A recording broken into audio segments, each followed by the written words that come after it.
Bill, how are you? This is Matt with Patriots Corner. We are rocking and we are rolling. Former United States Navy SEAL Bill Brown on the show today. Bill, how are we doing? Life is good. Just coming off a big victory for the SEAL community and did a big swim. Had a bunch of guys come across the country, and together we sent out a positive message, raised some money to help veterans, and had a great adventure.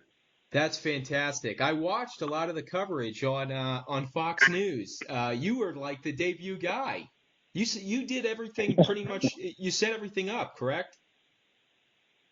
Well, an event like that takes a lot of good people working together to make it happen. Bill DeWild, he's a pretty prominent guy in the SEAL community. He was my consigliere, my SEAL consigliere. Guys from GI Go Fund, I worked with those guys. Big help on that. Had a couple friends from the New Jersey State Police, Chris Wozniak, Matt Joyce, and had a couple guys from the Port Authority helping me out big time. Mike Reiko and Pat Donovan. And, together we did something pretty epic. A lot of team guys showed up big time. Taj Larson was a big help with media. Also, Jeff Gum was a huge help. His company, Sun Good Life, put together those shorts for us. And at the same time, we could send a little love and support for all the men and women who put it on the line for our country, like firefighters and police officers. So, yeah, it was a really good time. That's fantastic. Yeah, it looked absolutely incredible, and for such a great cause too. That's got to be wild for the average civilian. Just just a ton of, I mean, true, badasses, Navy SEALs just doing their thing and doing it for the right reasons, and that's just absolutely incredible. People just have to be wowed. Were people down there with you guys, or was there kind of provisions because of the, COVID and stuff? Yeah, COVID made this year. This is our second year we did it, and boxing friends and Pete Hegseth got nothing but love for those guys for coming out there, and Pete for getting in the water with us. That takes a lot of courage because the Hudson River is one of the most dangerous rivers in the country, and also, yeah, I mean, it was a serious endeavor, and I guess it just goes back to a small example of great things that can happen when good people, to come together for a good cause. Absolutely, absolutely. So, what about your story? So, Bill, did you grow up in a very patriotic family? That had kind of inspired you to join the military, or was it a different type of route? Yeah, so I grew up, my grandfather was a veteran, Bill Brown. My father, Bill Brown, was a veteran. My grandfather from the maternal side was a veteran, Gerald Bridges. He was a World War II vet. And so every male member of my family served in the military. So I'm very patriotic, and a lot of love for our country. And I think I think the military is a beautiful thing, and I know, a young guy like me got to serve our country, got to see the world, got to work with a lot of, really high caliber, great people, and got to use the money to, get a couple college degrees. So I'm pretty fired up about it. Absolutely. So, when you went to basic training or boot camp, um, what kind of inspired you to take a look at being a Navy SEAL? It's kind of funny the way life, the way life, you know, has different gravities and influences that lead someone to a certain destiny. And I honestly think being a SEAL is it's a gravity, and if somebody wants to be a SEAL, it's not wanting. It's like they're destined to it. It's like a calling that no matter what kind of pulls them through, grabs them and kind of brings them in that way. So I came from a pretty patriotic family. I was pretty athletic, but I actually went in just to learn a trade, serve my country. And what happened was I had a drill instructor and a recruit drill instructor in Great Lakes in Chicago, he was riding me pretty tough. And the first couple of weeks in boot camp, we wear blue sweatpants and a blue sweat hood, and they call us Smurfs because we kind of look like Smurfs. Or Sure. I forget Smurf week. And anyway, we're not allowed to talk in front of. And when you go to the chow to eat, they had different things on TV, but nobody was allowed to talk. And every once in a while, they had kind of a small introduction to the SEAL teams. And I had a couple guys doing the O course. I had a couple guys running on the beach. I had a couple showed some of the training. Guys, rappelling down a cliff of a mountain, and a couple guys on some pretty fast boats. And that was pretty much it. And I didn't, because back then for me, it wasn't what it is now. Sure. It wasn't as well known. And that was kind of in my head, and I thought, oh man, that looks pretty cool. Those guys looking, having a great time doing some really cool things outside. And anyway, like a week later, a couple guys came in, a couple younger guys that were further off in boot camp than I was, and I guess they passed the PST, the physical standard test, the entry exam to get orders to buds, basic underwater demos and SEAL training. And basically they kind of gave us the rundown, and they said if you wanted to try out, like you had to go early in the morning, and it would last 3 hours. And this one instructor was riding me pretty hard, and so I was like, well, it's 3 hours when I'm away from that guy. and so what happened was that I could swim a little bit, but I was from South Jersey, and I really didn't, I wasn't a really good swimmer. And so I passed everything else in the screening test, the run, the push-ups, the sit-ups, the pull-ups, but I failed to swim. But it took a long time to process the test. Mm-hmm. And then, I came back, that guy's riding me pretty hard. So I went back and I did it again. And then I did it again. And the third time is like, look, you're not taking this test again. There was this guy, his name's, they call him dive motivators, but he was a SEAL, and his name was Zent, Zent, instructor Zent. And he's like, hey, you're not taking the test again, but what I'm going to do is I'm going to let you, he took me aside and had me work on a modified breaststroke. So I worked on a modified breaststroke, and the next time he let me take it again, and the next time I passed. And then I got orders to buds.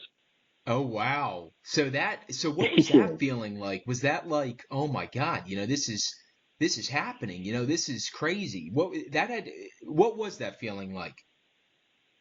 At the time, it was kind of like an adventure type of thing. It did feel kind of good because I know a bunch of guys in my boot camp division tried to test for it too, and they failed the PST. And I'm the only guy who kept coming back. And then when I actually passed, and it was kind of cool coming back to my boot camp division and being the only guy in my division that actually passed. I can only imagine. It was kind of a good feeling. And then then it was kind of, I was young. So, when you're young, it's when I flew to Chicago, that's my first time I was ever on an airplane. So I was so stoked. I was so excited. And it was like, wow, this is kind of neat. And then I went to an A school in the Navy. It's basically, I went to learn how to be an electrician, because I don't know exactly what the pipeline is now, but back then there were certain trades or certain skills or schools you could, or rates you could have in the Navy they were called SEAL source ratings. that you couldn't, if you had certain rates, you couldn't get into buds. Sure. And one of them was the EM, electrician's meet. So I went to this A school, and it was about a half a year to learn how to be an electrician. And what happens is, because the attrition rate at buds is historically 80% washout rate, is that when guys wash out at buds, they can transition them back into the fleet with, and they would be useful because they went to this school for different rates. So that's what they did with me. I went to the school to learn how to be an electrician in Great Lakes. They call it an A school. And during that time back then, is we would get up early in the morning, and I mean like very early, like 4 in the morning to like 6. And we would work out with they call them dive motivators, basically SEALs that basically got billets in Chicago, and their job is to train guys going into these special programs to kind of prep them. So a lot of I got a lot of swimming, a lot of running, a lot of calisthenics, and then by that time you get with a bunch of other guys that you kind of become friends with, and then you kind of start learning more about the program. So a lot of the different tests that they do in first phase and buds, like underwater knot tying and things like that, you kind of get really good at because you practice on your own. And then like the 50 meter underwater swim, you get really good at breath holding and stuff like that. And physically you're getting in a pretty good condition. So I did that for 6 months, to get up every day, real crack of dawn, 0 dark 30. And then the other thing we did was they had a SEAL selection course at the end, and that you had some instructors from buds come out there and basically run the guys through kind of like I think it was a week or maybe 2-week course, and kind of get you kind of prepped up. And it was kind of funny because I know they had another SEAL selection course come out, and they had like 60 some guys, and they had the picture up by the pool of all the guys who, like a group picture, and everybody who didn't make it got like like an X on them. And you could see like, wow, like, because a lot of those guys were pretty good gifted athletes and things like that. And it was like, wow, you're going into something that like a lot of people just don't make it through. So you kind of, I was young, and it was an adventure. And so I was pretty fired up, and I was pretty excited. It was an interesting time in my life. Now, when you got to buds, and I do want to ask this, did you have any doubts? Because in connection to what you're saying, how it's like it's you're born to do it and it's a destiny. Did you know all along, I'm not giving in? This might be intense and tough, and I might not know what is going to happen, one day after the next, but I'm going to be here standing, and I'm going to graduate. Well, I kind of I grew up kind of rough and tumble. I had some things happen in my life. I made some mistakes, and I actually spent some time in and out of the detention center. And I actually had this kind of misplaced perspective on the importance of education, and actually I had limited my own ability and capabilities. And one of the things that I learned in boot camp, and especially at buds, was one of the things that was different in high school is you could be popular and still kind of not be a good performer academically. And one of the things that happens in the Navy, especially boot camp and buds, is if you're not performing to minimum standards, then there's a lot of pressure on you, and it's a lot of peer pressure and group pressure, and it's a real great conformity tool, because it's not cool to be the guy that's costing everybody a bunch more push-ups and sit-ups and everything else, and just a lot more aggravation. Sure. So one of the things is it builds this internal motivation to excel, and in a competitive type of environment. Because when you're in boot camp and when you're in buds, it's a completely controlled environment from the military. And when you're in that type of environment, and there's incentives for good performance, and then there's disincentives for poor performance, you start when you're at that and everyone's competing at a kind of equal level. I naturally kind of saw in some areas where I would excel and some areas where I didn't. So that type of experience built some confidence in me that I didn't have, and also kind of some question marks that maybe I could do more than I thought my limitations were, especially in buds. Sure. Now, one of the things that in buds was, so I was hard. Like I grew up hard, like no BS, straight up hard. I mean, being from And South that, Jersey to begin with, I'm from Jersey myself, and down in South Jersey, you're in tough spots, Camden and towards Philadelphia. It's a rough area. yeah. So I was definitely mentally tough. Like, and some of the experiences I had growing up, I knew I was tough. So one of the attributes that they're looking for, especially, is mental perseverance and being tough. Now, I definitely, there's different ways, guys, like if guys are listening to this, one of the ways I would, and I get guys reaching out to me about, and I have actually trained a couple guys to prep up for buds that actually have become SEALs now, 2 of them specifically. Oh, wow. And one of the, I get other people reaching out to me all the time for suggestions. And I think the best way to do is kind of the silent professional, like perform, always try to be at the front of the pack or the middle of the pack if you can, because it's a high, there's the caliber of guys you're around with. It's, you get a lot of very gifted and talented athletes.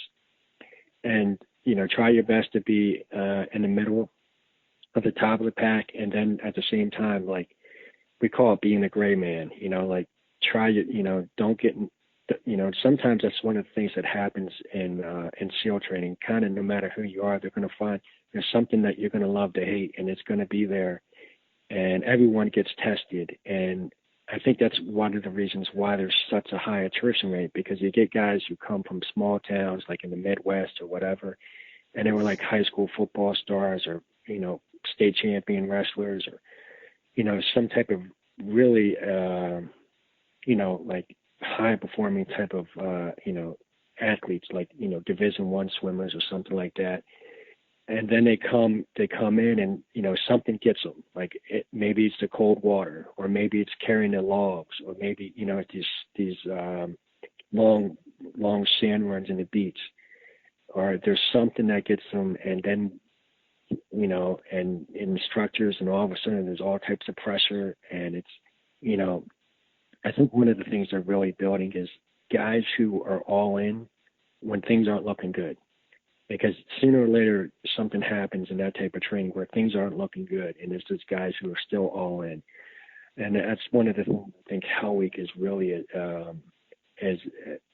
that's a real good filtering process for that, because 5 days of no sleep and just consistent physical output, and it's just and under cold water for long periods of time. It's a real test. It's a no joke test, and a lot of it's based on races where it kind of pays to be a winner, where you're racing against other boat crews, and that type of environment definitely builds something. And I really didn't realize what it was doing and what it was building till I was actually in dive phase.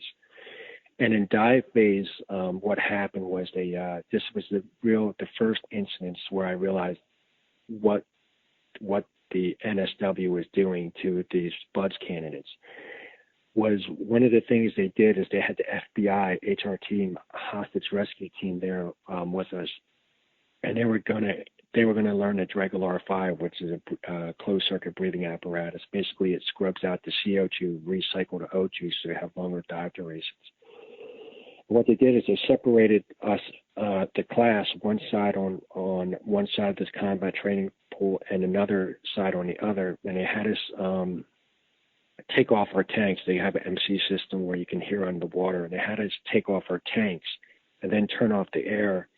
And then as we swam to the other side and the other side swam to us underwater, what they would do is they would take a tank out, a couple tanks each time. So when you get to your side, not everybody's going to be able to get a tank. And so you got to kind of fight and wrestle for a tank underwater. And the guys who, and there's, and so one of the things that we did that a couple of times, like 2 or 3 times, and then they were like, and we had, I think, FBI guys, and these guys were all college educated. They were all pretty athletic, and, they were, these guys were, some of the best and finest in our country. And this But is when the it came to HRT fight, you were saying? yeah, hostage rescue team for FBI.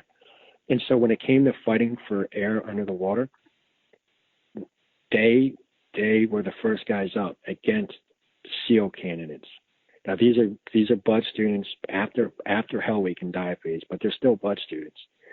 So when it came to fighting for air under the water, the FBI HRT team members got beat out by straight up bud students, guys who've been through Hell Week. And I think one of the reasons why is because the mentality that in that environment, what they're building. And it was like objectively, and at the time I was, and the Navy did a lot of things for me. It definitely taught me the value of being able to be astute and hold yourself in a competent and respected manner. And, academically, and I'll tell you about that in a story in a second, because it's a beautiful thing that they did for me that saved my life. And it's no other place, because I was very aggressive. I was, kind of full of myself, but at the same time, I was totally lost when it came to the value of real world and, and the value of being academically astute and, not coming across as a knuckle dragger. And it's something that they taught me in a very harsh manner, but it was something that it was beautiful, because it's something that no one else could have taught me than he did. And so so even at that time in my life, once I saw that, because everybody, I remember when the FBI guys were in our class, everyone's kind of like in awe of them, like, oh wow, look at all these FBI HRT team guys, Sure. And at the time, I didn't have any college education. But then after that, you were like, when they got tested with them, and they couldn't even begin. They were not even at the same level, because they were the first guys out of the water. When it came to fighting for air under the water, they were the first guys up. And that was a true testament to me. It's something that stuck with me for the rest of my life. So I know that training, that what they're doing there, I know it works, because I've seen the difference in it. And it's a huge distinction. So I've thought about it a lot. I thought about how does that training mold that type of performance under those type of pressures. And I think a lot of it has to do with a consistent type of series of events where you have to be mentally strong under very adverse circumstances and to continue to drive on. And it's a beautiful thing that the Navy has put together, and it's definitely a winning formula. As far as for me, I had some huge doubts, never as far as quitting. So the day before Bud's first phase, I got a tattoo over my heart. This is it's a Friedrich Nietzsche quote, but I had to alter it a little bit because of the size. So whatever doesn't kill me makes me stronger, and I got that over my heart. And it was scabbed up. And the first that was the night before first phase started. So first phase, we had first day of first phase, we had a pool evolution. And they got like 200 guys, with their shirts off by the pool deck. And of course, I got this tattoo with scabs on it. And they, one of the instructors, was actually ripped some of my scabs off of my tattoo and said he was going to make me quit. And I'd have to look in the mirror every day and know I was a quitter. And I was pretty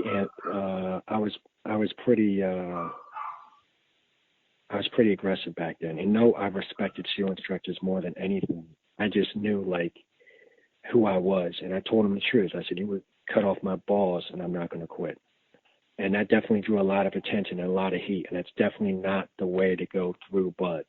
It was the worst possible thing, because the day of first phase, I made myself a huge target. One of the other things, I grew up in South Jersey, but also I was born with a cleft palate, so I kind of have a nasal sound. And for 8 years of my life, I took speech classes to try to help with it. So like my biggest fear was like in school was like reading out loud and stuff like that. And so I was always kind of like reserved a little bit. Sure. And then the other thing I had too, even though that example I just gave you wouldn't think I was so awestruck of the SEAL instructors. I was completely awestruck. Like I respected those guys more than anything else in the world. But at the same time, it's almost like when a guy kind of told me he's going to make me quit, I had to look in the mirror every day in their life. It's like if you're in the mob and someone calls you like like you're a snitch. Mm-hmm. It's like if you don't get upset about that, like something's wrong. You know what I mean? And so getting that tattoo, I'll never forget that tattoo a day in my life because I've been through a lot of things in my life. And I remember later on in Buds, I was getting hammered pretty hard, and there was just one instructor, and they used to call me Billy, or they used to call me Freak Brown. And they're like, yeah, Freak Brown doesn't.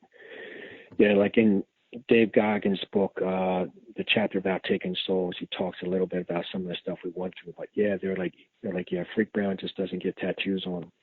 Freak But Brown. like, That's yeah, badass, he's like, man. I got to tell you that. I like that. Freak Brown. That's really cool.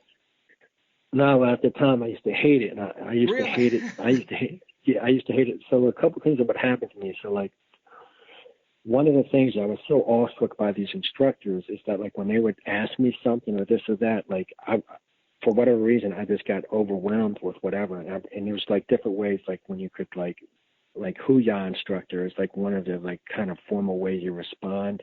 But I wouldn't like I wouldn't explain different reasons, so they straight up thought I was a straight knuckle dragger. And so one of the things that happened to me and then, because I guess maybe because of the way I talk, my speech impediment or whatever, somehow I got that, they started calling me Freak Brown, because I was still really good at it. And I used to hate it, man. And I almost felt like every time they called me that I was like getting hit by a whip. Like it stung every time. Really? Like I hated it. And yeah, but in a way, like, I definitely, like there's different ways to go through. There's the way you want to go through is you want to perform at a high level and you don't want to draw attention to yourself. That's the way guys go through, because SEAL training is one of the hardest things anybody can do, no matter who you are. And it's much better to go through that way, and it's still going to be one of the hardest things you can do. When you go through the kind of way that I went through, it'll when you got guys with zero sensitivity and they think you're just too dumb to be a SEAL and they're trying to break you to wash you out, like it's serious, man. It's definitely it's definitely some serious stuff.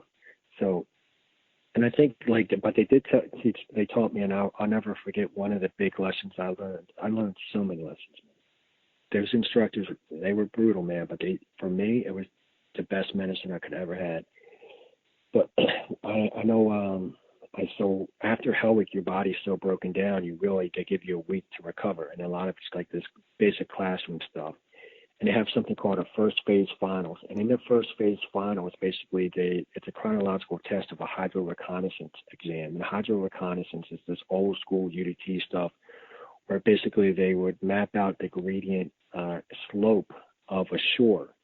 Because in World War II, some of the Marines and their amphibious landing crafts would get caught up on reefs before they're coming in.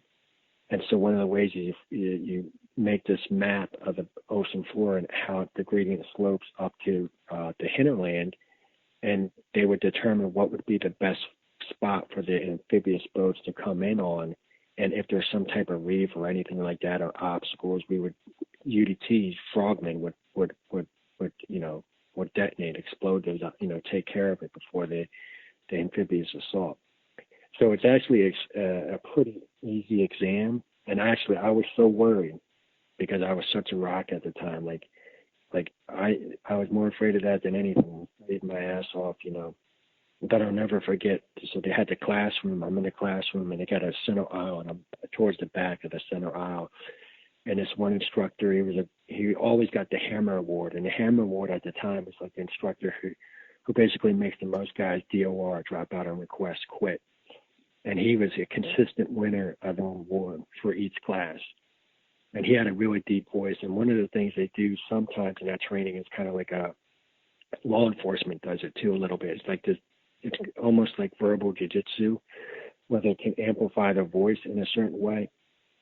And he comes up to our OIC after this test we took, first phase finals, and this OIC is an acronym for Officer in Charge. In SEAL training, you go, it's the only course where enlisted and officers go through. I was enlisted, of course. And he comes up to our OIC and he's like, can you believe, and he's like, we got a new record here. We got a new record in this class, a new record in Bud's history. He's like, can you believe someone in your class got a fucking 18? And that's 18% out of 100. Wow. And I'm literally praying to God. I'm at the center of the aisle towards back. I'm like, dear God, man, please not be me. Please not be me. Because I wasn't like that guy, like like messing around about it. I knew I was jacked up and I was studying my ass off. Yeah. And so like he's working himself up. And then he comes right to me, right? And I got my hands folded up. And he's like, if I got an 18, I'd fucking kill myself. And he grabs me by my shirt, and he twists my shirt up and yanks me up by my feet, right? And then I get, they call it beating us or whatever. It was not really beating. It's just a lot of extracurricular, like calisthenics. You know what I mean? Yeah. And that happened for a while, and then I took the retest. And when I took the retest, there was a couple other guys who failed it too. Nobody is by as low as me. And then when I passed, he's like, get up here, freak. And so I get up there. He's like, miracles do fucking happen. And I couldn't believe I passed. But till this day, I don't know if that was it was a mental game with me or not, because I know that same instructor, like in Hell Week, because they thought by that time they thought I was a rock, and I marked myself with that tattoo. And in Hell Week, like there were a couple times, like if you did well, like they would give you hot chocolate or something like that. Sure. And I remember one specific incident that one instructor is like, he had me and a couple other guys race, and whoever would race would get hot chocolate. And I won. And then instead of that, he had a couple other guys come up and we'd race again, and I'd win again. It was like finally the fourth time where I didn't win. And he actually gave hot chocolate to the person who finally beat me on a fourth different race, because I was spent. But at the time, I was really young, I was really aggressive, and I was pretty athletic. And but like I think that's like one of the things too. Like a lot of the things that they teach you as far as the building mental perseverance is you'll do these long beach runs, and then you'll come back to the compound and you'll circle up and you think you're done, and then like just when you think things are gonna, then they go off again. And then I'll do that a couple times, and it's just like just when you think it's over, it's not over. And that type of stuff, especially that type of stuff, and then the cold water definitely, and being under the log and under those boats, it definitely shakes a lot of guys. But yeah. That is so crazy. Yeah, so that's how I learned about the value. One of the ways I learned about the value of, and I think like my other biggest fear was actually pool comp. Now dive physics.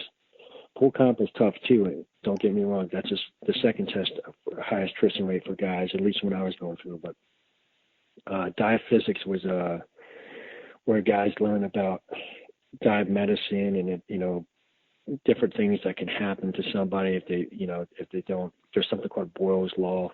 I don't know how many of your listeners are familiar with diving, but if you're breathing compressed air and if you shoot to the surface and there's less pressure, the air in your lungs and everything else is going to expand. And that can cause like a lot of things like AGE, air gas embolism, tension pneumothorax, where actually your lungs, basically it's like your lungs have air in them. If you're not purging that air as you rise to the surface, you can actually puncture your lungs. And then, nitrogen narcosis, I think it is. That's basically a terminology for the bends. So you're learning a lot about that stuff, and there's a lot of math involved in some of that. And so that was actually when I remember I failed that the first time, and I was like, I thought I was dumb. And then when I passed it again, and I studied my ass off, and I thought nothing could ever stop me from being a SEAL. And I actually I got rolled. I definitely spent some serious time at Buds, because I was in 218, my first class, and then the week before Hell Week on Rock Portage, it was El Nino, and it was this huge, the waves were ridiculously big. And we're doing Rock Portage, and we had guys quit because they didn't even want to go out because the waves were so big, and they knew we had to come up on these rocks. But I was a bow line man, and my job was to get out of the boat and then climb up a bunch of rocks and put the rope around me to anchor the boat. And then other guys would haul the boat up on the rocks, and then I would move the rope up. And so I'd be at anchor because the tide will come in and then it'll come back out. And when it comes back out, it'll pull the boat back out into the water. And that's what the bow line man is in between rocks with the bow line wrapped around his waist to keep that from happening so you don't get ground on the boat. And I was doing that, and one of the things they'll yell is, water, when a big set of waves is coming. And I remember when I had the bow line, I'm trying to get up on these big boulders. It was a lot of algae, so it's really hard to grip as you're trying to get up on these big boulders. And I hear water, and this huge wave just crashed into me, and it set me inside these boulders like a ping pong ball. And we got little helmets on, but I covered my face with my elbow, and thank God I did, because it smashed straight into a huge boulder, and my elbow busted way open. And I remember I tried to hide it, because I was so close to the Hell Week, and I didn't want to get rolled back, because I had the mentality like staying away from medical like it was, a life or death thing, because the last thing I want to do is get medical rolled or medical dropped for anything, And I was definitely afraid of medical. So I was trying to hide this, and the next morning we're doing pull-ups, and I had my T-shirt on, and my because we're doing a workout on a grinder, and my elbow it looked like a small boob. It was so big, Jeez. It flamed up. And one of the instructors made me go to medical, and I remember I'm in medical, and I'll never forget this too. This is a big lesson I learned, because at the time I was really cocky, Sure. These instructors, man, they taught me the value of education. They taught me the value of hard work. They taught me about being humble. And so here, there's this doctor who's actually a SEAL, and I think he was like a Team 6 guy for a while too. And he did some stuff in Panama and some other stuff around the world. And this guy he was pretty jacked. He's like not somebody you want to mess with. He's not your normal doctor, you know what I mean? And so he's looking at my elbow, and it's jacked up, and he's telling me as he's basically suctioning all this pus out of it and everything, and it got a couple bone chips to say, we're going to have to roll you back. And I was like devastated. I was like, don't roll me back. Don't roll me back. And he's like, no, we have to roll you back. And he goes, look, man, if I let you go in there and it gets infected, and then, we might get dropped from the Navy. He's like, I got no choice. And he takes off his shirt, right? And he had this shrapnel, where I guess some op he did where he got pinged up with some shrapnel. Sure. And he goes, and the guy was jacked. Like, this isn't your normal doctor. This is a SEAL/doctor, And he goes, you see this around my neck? And I was like, yeah. He goes, little thing can kill you. And then he was kind of getting on me about, he was talking to me for real. He wasn't like one of the instructors who was just trying to hammer me, because they got a job. Their job is to filter out the weak. Sure. And filter out those who can't make it. So what happened with me is because I had a cleft palate, and because of the way because a lot of it had to do with how much I respected them, but I didn't know how to articulate myself around them. And I guess because I did so bad on that exam, I still to this day don't know how I did so bad on that first phase final. But I got pinged. They just thought I was too fucking dumb. So they were trying their best. They were trying their best to weed me out, because they had their reasons. But I was going to die before I quit. So it was like we had these two because this was like my only in my opinion at the time. I thought everybody in my family and everybody in my life thought I wasn't going to amount to anything. I was going to be a loser, and this was like my one shot in life to change everything, you know? Sure. And so I was like, I was prepared to die before I quit. But those guys thought I was just too dumb to be a SEAL, so they're putting me in a vice, like no bullshit, a vice, because they would like, you know, they knew I was hard, but you know, they can't have a guy who's just a mental liability in the teams. And so one of the things but I was really aggressive at the time, and to be honest with you, like, you know, one of the things that happened to me too is I was so messed up as I thought people who went to college were rich, or people who went to a private school were real rich. And so all of a sudden I'm in this, in Buds, and I had like, came across officers who went to the academy and guys who went to like Ivy League schools, and they were really good college athletes, and now we're competing. And I was just a rough and tumble, poor kid, working class family from South Jersey. I went to Burlington City High School, which is an avid school district, one of the worst performing school districts in the state. Yeah. And I used to, I'll be honest with you, when we would do races, I would love beating officers. Like, I would love it. Like, it just would make me feel better. Like, I would love to beat them in anything where when they had to compete against me, like, I would just extra turn it on. So I was real aggressive. And like, this one doctor, he's like, he told me something too, because he was basically like, he was talking to me for real. And he's like that one chief gent who gave me, in Great Lakes, gave me the chance to, you know, took me aside and taught me how to swim a little bit. And he said, he's like lightning before the thunder, and I'll never forget it. And he told me, he's like, look, you come in here all brash. He's like, you don't even know who you're talking to. He's like, put in the work and then talk. And that's what he meant by lightning by the thunder. And every once in a while, like when I was going through training, you know, when I would run across him, he would just, when he walked by, he'd say lightning before the thunder. And it was a real important lesson, because, and it's something that I had to work on a little bit more, even when I was in the SEAL team, because at the same time, like, you get a lot of guys who, they're looking for guys who are, you know, go-getters and are going to go after something, but they're also looking for guys who are going to be easy to work with. And so, you know, there's a fine line to that, kind of like dancing on a tightrope sometimes. But yeah, that's one of the huge, huge lessons. I learned so many lessons. Well, and that's something that I want to kind of just comment on too. This is going to sound completely crazy to you, but I remember that when I was doing my internship, and not to harp on a negative, but I got to bring it up because for those who are listening, it's fact. You know, I mean, what you guys go through is incredible. You know, the amount of knowledge that you attain, it's surreal. It's absolutely amazing, and I'm not blowing smoke by any means. You know, I mean, there's got to be, like, everything that you just went over is stuff that the average man or woman can't attain, you know, or has trouble attaining. And I remember when I was sitting in my internship, there was a kid.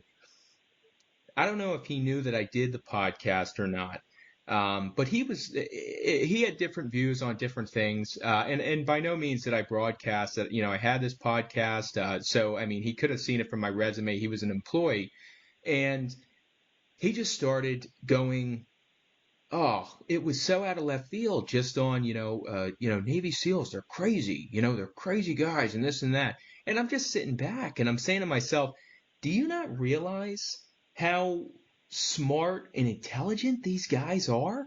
Yeah, and this guy obviously did not get it. He had no idea. Mind you, he was completely out of shape. He looks like he could never run a lap around a track, let alone up a sidewalk. But it was the craziest thing. You're learning multiple languages, dive tactics. It's surreal. It's got to be stuff that just follows you, throughout the rest of your life. Well, you know what's interesting? There's a lot of. It's easy for people who are jealous for one reason or another to try to find some negative type of stereotype to pin things down, because it's just easier for them to comprehend it that way, and maybe they feel a little better. But from my personal perspective, I'm somebody who's been through law school, and I've been in the SEAL teams, and I've been through BUDS. Yeah. And I can tell you there's a lot of similarities between those communities. And I can tell you one of the big similarities between the communities is in law school and in BUDS, it's in law school, they grade on a curve. And so what that means is they're only giving out so many A's every class, every course, and a certain percentage of people are going to fail every course. And so you're graded against your peers in law school. And actually the final exam in law school in the majority of courses is where your whole entire grade is based off. So it's based off performance and competition against your peers. And buds, a lot of the issues is so one of the things they'll have in first phase and dive phase and in third phase is they're going to have a big like dry erase board, and you're going to have everybody's name in your class in there. And when guys quit, they get one lined out. But also, if guys are in the top 20% in any type of evolution, that block for whatever that event was is highlighted in blue. And a lot of it is your times, because a lot of the stuff is based on times and things like that. And then if it's in red, if you're at the bottom 50%, you're redded. And so if you start to see a lot of guys have red marks by their name, all of a sudden you'll see the instructors, there's a lot more weight on them. And so it's and one of the big lessons that are there that they're teaching is it pays to be a winner. And so a lot of in Hell Week, when you have different evolutions and your boat crew wins, like if you read the book about David Goggins, Can't Hurt Me, he talks a little, because me and him are in the same boat crew, you talk about that type of performance, excelling in performance against others is rewarded. And he saw the results as far as against the FBI HRT team. And those guys are all college educated. And so I disagree with those type of stereotypes. I think anyone who's in any type of competition against any type of SEAL, if they go on that as their first assessment, it will cost them. Yeah. Well, Bill, I think that you have an absolutely incredible story. And I just can't thank you enough for joining me on the show and sharing your story. I think it's absolutely magnificent. And it's, thank you for your service, and just God bless you, man. It's an honor every single time, that I have the opportunity to talk to a man of your level, and I just can't thank you enough for being on Patriots Corner. Hey, Matt, it's an honor and privilege, and thank you for your patriotism, and thank you for your friendship and support. It's been a real privilege and honor to be here. Absolutely. We'll have to do a follow-up at some point. Any news coming? Is there anything else that you want to share? I guess, yeah, one thing I would like to put out there is that I got nothing but love for all war fighters, all men and women who put it on the line for our country, especially law enforcement and firefighters. And I think what's happening right now to men and women in law enforcement is a tragedy. It's injustice. It's not true. And it reminds me of how Vietnam veterans were treated when they came home. And, so any of your listeners out there that want to know what my position on that is, I believe that the majority of the people in our country are good people, being black, white, Latino, Asian. The majority of us are good people. And I think the majority of men and women in law enforcement are good people. I think there's always a couple bad apples in any community, any industry. But we do our best we can, and when we see that, we hold those accountable. And I think that's the truth. That's what reality is. I think a lot of stuff what's being put out there is not right. Well said. Well said, Bill. Well, thank you so much for joining me on Patriots Corner, and we will most definitely have to do a follow-up, my friend. Sounds great. Thank you.